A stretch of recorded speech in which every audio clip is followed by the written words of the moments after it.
Today, they're known as the legends of YouTube. But when it all began, there were just 7 friends joking around in their bedrooms. No one thought it would go anywhere. No sponsors, no brand deals, just a group of friends trying to make each other laugh. Nobody knew it at the time, but those moments were the start of something much bigger.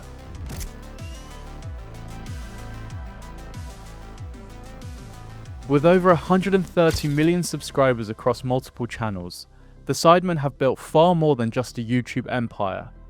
They've sold out stadiums, launched multi-million-dollar brands like Sidemen Clothing, Sides, and XIX Vodka. And most importantly, they built it on friendship and shared ambition. Even after a decade online, they still have that same raw energy that pulled people in from day one. Every video feels like you're a part of the group, and that's exactly why millions never stopped watching. So how did a few friends turn YouTube into a full-time job? What keeps their chemistry so real after all these years online? To understand that, we need to go back to where it all began. KSI and Simon had grown up in the same school, as did Toby and Josh. They hung out playing online games like FIFA and GTA before inviting Ethan one day in 2013. Vic joined later that year, and the 6 of them decided to form a group called the Ultimate Sidemen. A few months later, they added Harry in early 2014, completing the lineup. Over time, they dropped the Ultimate and became known simply as the Sidemen.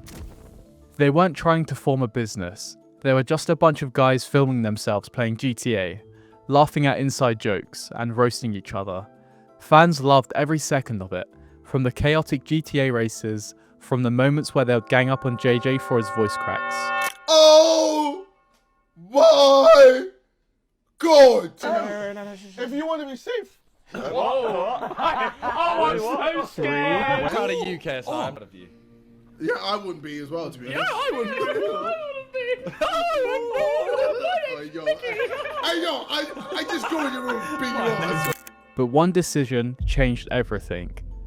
The Sidemen decided to move in together. The house became the center of their creativity, where they would create videos such as Try Not to Laugh or the Sidemen Face Painting Challenge. Big fat dick in your throat. Fuck's sake! Let's go look now. See, what the fuck? I look fucking... Actually, I'm ready. Am I a frog? Hey! These videos weren't just colleagues doing it for the camera, it was best friends creating videos. Around this time, they also began expanding beyond gaming. By the end of 2014, they launched Sidemen Clothing, their first real business venture, which sold out in a matter of hours.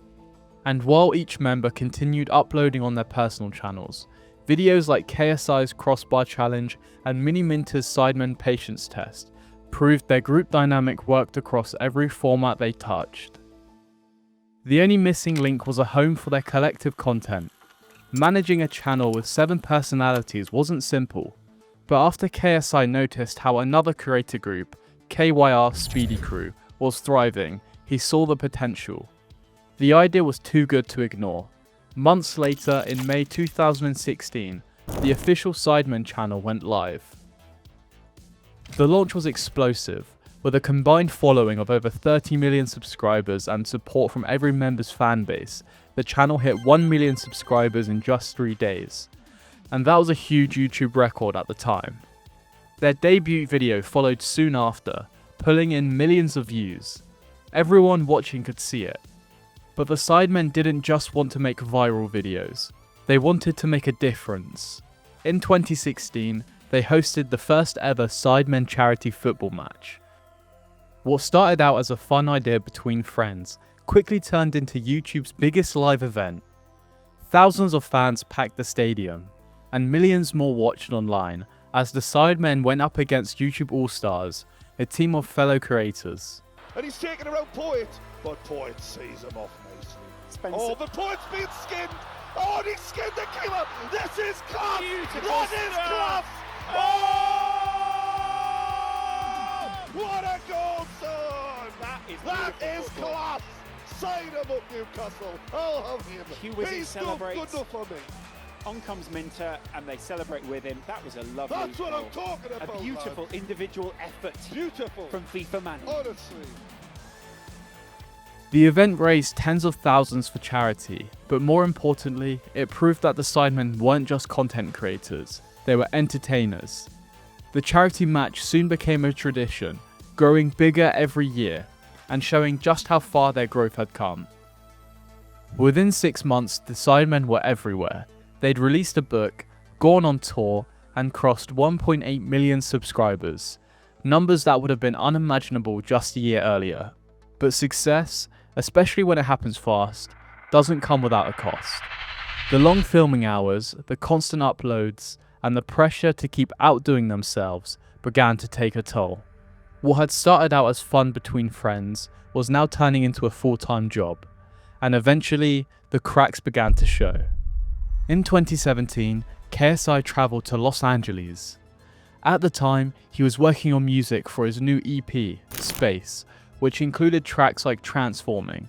While in LA, he posted a video titled "I'm Leaving the Sidemen." He later mentioned that the video was partly a joke, but there was some seriousness behind it. In his mind, to take his music career seriously and establish himself as a dedicated artist, he needed to step away from YouTube, and leaving the Sidemen seemed like the natural step. Ethan, according to JJ, was one of the main reasons behind the departure. Obviously, as you can tell by the title of the video, I'm no longer with the Sidemen. I will be going solo, I guess. Yeah. Why I'm leaving Sidemen? Mainly because of Ethan. I'd say he was the main reason I'm leaving. Can't stand him. The timing of the video sparked instant reactions. Ethan saw an opportunity to gain relevancy and clout, releasing his diss track, Drama. That prompted KSI and Ricegum, who had a history of conflicts with Ethan, to respond with Earthquake. Around the same time, Harry jumped in with a short diss track aimed at KSI and Ricegum, titled KSI Sucks. JJ quickly fired back with Little Boy, which many fans consider the standout diss track of that period. By this point, Joe Weller had already agreed to fight with JJ. JJ then released 2 birds and 1 stone, a final diss track aimed at both Harry and Joe. The seriousness of these feuds were hard to gauge, but the chaos gained the attention of fans everywhere. After the Sidemen drama quieted down, JJ reunited with the group, realizing he didn't need to be the brooding, serious artist persona, and the channel slowly returned to its regular content. Over time, the Sidemen regained momentum, proving that even the messiest of controversies couldn't break them. After the fight, they announced Sidemen Sundays, which was a promise to drop a new video every single week. It was ambitious, especially after such a long gap because of feuds, but there was more to it than just consistency. Around that time, YouTube Originals had started gaining traction. It was a new project featuring exclusive shows from top creators. The Sidemen wanted to be part of it. They pitched their own ideas, but YouTube declined, saying their channel wasn't pulling in enough views, and that rejection lit the fire under them. Wanting to prove their worth, they got back to work. Within 6 months, their monthly views skyrocketed, from barely a million to over 35 million. And YouTube finally gave them the green light. Soon after, the Sidemen show was born, their first official YouTube's original project.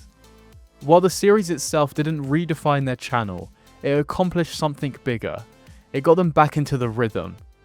The group had found their flow again, planning, filming, and creating together on a regular basis.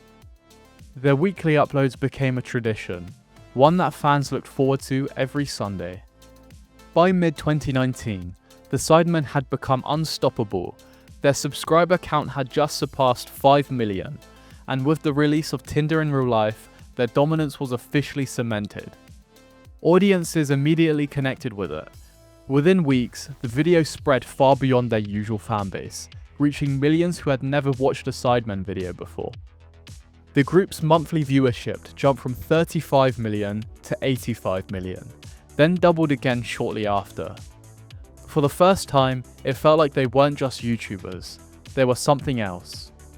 On November 30th of 2020, the Sidemen reached a milestone that only a handful of creators have ever achieved: 10 million subscribers on their main channel. For most of them, it was the first diamond play button they had ever received, a symbol of a decade of consistency, creativity, and friendship. But unlike many groups who crumble under pressure or ego, the Sidemen only grew stronger. Within months, the momentum became unstoppable. The main channel surged past 11 million, more Sidemen hit 5, Sidemen Reacts crossed 3, and Sidemen Shorts, their simplest channel, passed 1 million in record time. Each platform fed into the next, creating an ecosystem that dominated YouTube's algorithm from every direction. They had mastered what few creators ever could: diversification without dilution. Gaming, challenges, reactions, and vlogs, all separate, yet unmistakably Sidemen. They weren't just a group of YouTubers anymore. They were a brand, a business, and a blueprint for how to turn friendship into a media empire. Today, the Sidemen stand as one of the most powerful collectives in online entertainment. Their main channel continues to pull millions of views every month, while their side projects, from clothing lines and football charity matches to original shows and live events, have turned them into global franchises.